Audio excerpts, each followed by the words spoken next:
नमस्कार, मैं अक्षिता मौर्य स्वागत करती हूँ आपका यूपी न्यूज 24/7 न्यूज चैनल पर। अब वक्त आ चुका है कुछ बड़ी खबरों का, तो चलिए रुक करते हैं आज की मुख्य खबरों पर।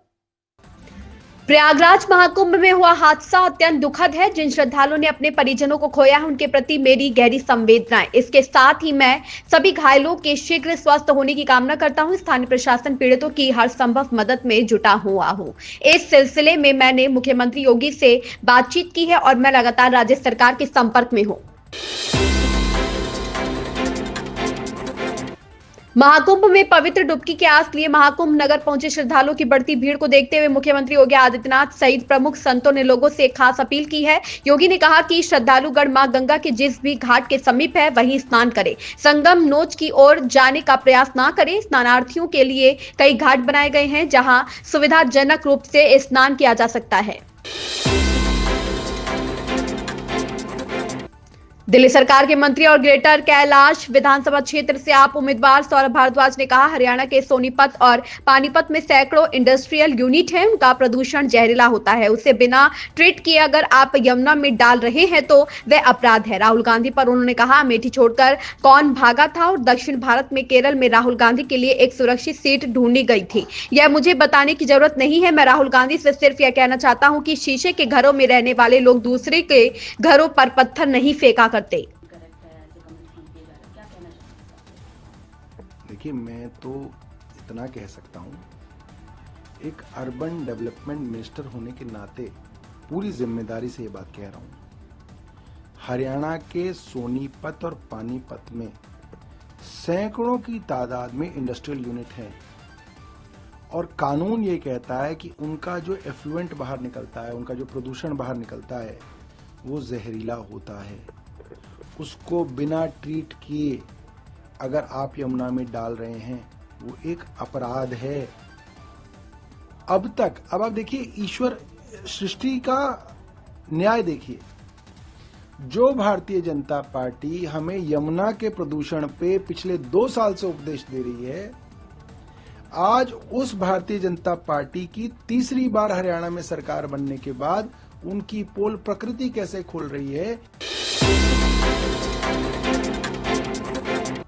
मौनी अमावस्या से एक दिन पहले मंगलवार को ही महाकुंभ नगर दुनिया का सबसे अधिक आबादी वाला शहर बन गया। मौनी अमावस्या के दिन तो दुनिया के 3 सबसे बड़े शहरों की कुल आबादी को पार करने की उम्मीद है। देश में सबसे अधिक आबादी दिल्ली की 2.93 करोड़ है। दिल्ली दुनिया का दूसरा सबसे अधिक जनसंख्या वाला शहर है। दिल्ली से अधिक जापान की राजधानी टोक्यो की आबादी 3.74 करोड़ है। केंद्रीय मंत्रिमंडल ने 16,300 करोड़ रुपए के खनिज मिशन को मंजूरी दे दी है। केंद्रीय मंत्री अश्विनी वैष्णव ने बुधवार को इसका ऐलान किया। इसके साथ ही कैबिनेट ने सी श्रेणी के भारी गुड़ से उत्पादित एथेनॉल की एक्स मिल कीमत 56.28 रुपए प्रति लीटर से बढ़ाकर 57.97 रुपए प्रति लीटर करने को भी मंजूरी दे दी है। सरकार की ओर से निर्धारित एथेनॉल की कीमतें 2022 से 2023 एथेनॉल आपूर्ति वर्ष के बाद से नहीं बढ़ाई गई थी। गन्ने की रस, बी हैवी गुड़ और सी हैवी गुड़ से उत्पादित एथेनॉल की वर्तमान दरें क्रमशः 65.61 रुपए, 60.73 रुपए और 56.28 रुपए प्रति लीटर है।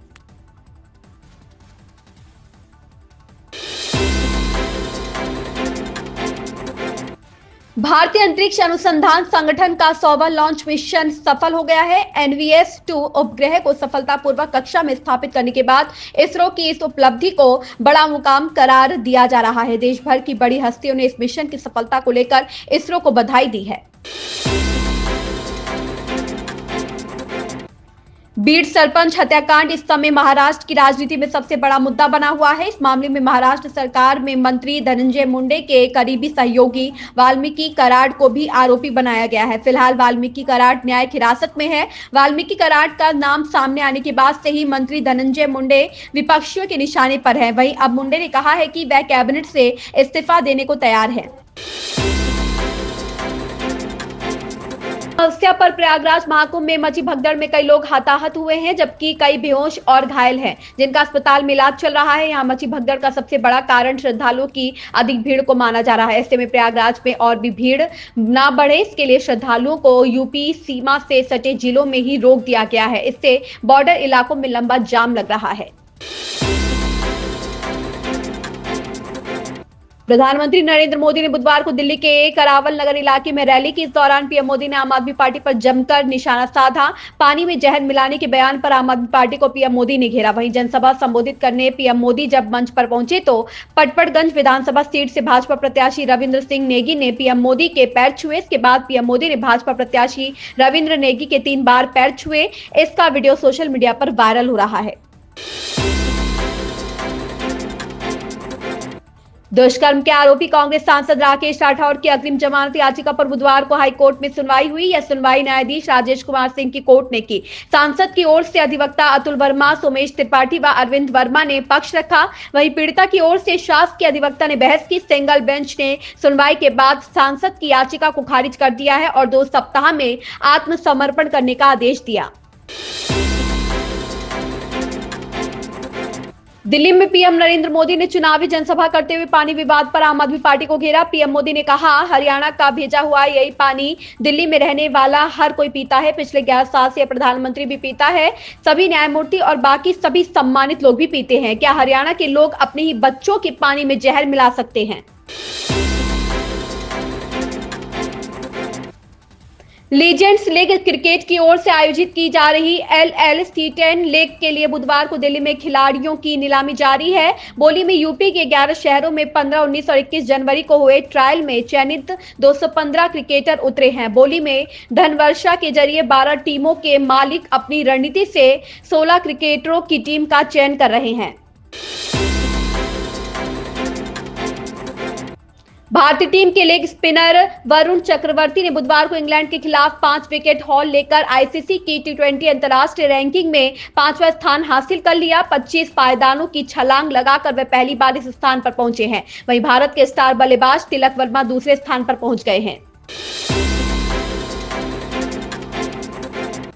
कोलकाता के आरजीकर अस्पताल में ट्रेनी डॉक्टर के साथ दुष्कर्म के बाद हत्या के विरोध करने वाले डॉक्टरों की अनुपस्थिति को लेकर सुप्रीम कोर्ट ने दिल्ली एम्स समेत अन्य अस्पतालों को अहम निर्देश दिया है। सुप्रीम कोर्ट ने दिल्ली एम्स और अन्य अस्पतालों को विरोध प्रदर्शन में शामिल होने के दौरान डॉक्टरों की अनुपस्थिति को रेगुलराइजेशन करने को कहा है।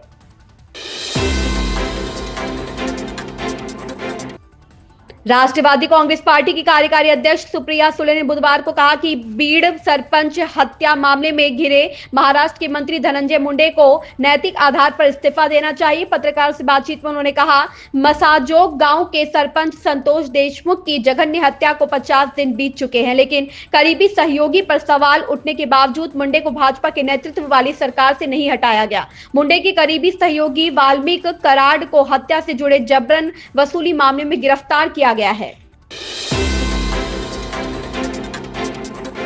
अरविंद केजरीवाल के आवास पर सीएजी रिपोर्ट पर पीएम मोदी ने कहा, करदाताओं के पैसे का इस्तेमाल जनता के कल्याण के लिए किया जाएगा। उन्हें डर है कि उनका शीश महल घोटाला, शराब घोटाला, अस्पताल घोटाला उजागर हो जाएगा। यह मोदी की दूसरी गारंटी की विधानसभा के पहले सत्र में हम सीएजी रिपोर्ट पेश करेंगे।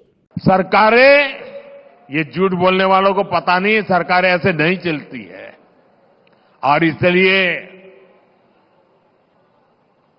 जो भी अच्छा है, जो दिल्ली के कल्याण के लिए है, दिल्ली वासियों की भलाई के लिए है, उसको आगे चलाया जाएगा। फिलहाल आज के इन खबरों में बस इतना ही। बाकी लेटेस्ट अपडेट्स के लिए हमारे चैनल को लाइक, शेयर और सब्सक्राइब करना बिल्कुल ना भूलें। और अगर आपको वीडियो अच्छी लगी हो तो अपनी राय हमें कमेंट्स में जरूर बताएं।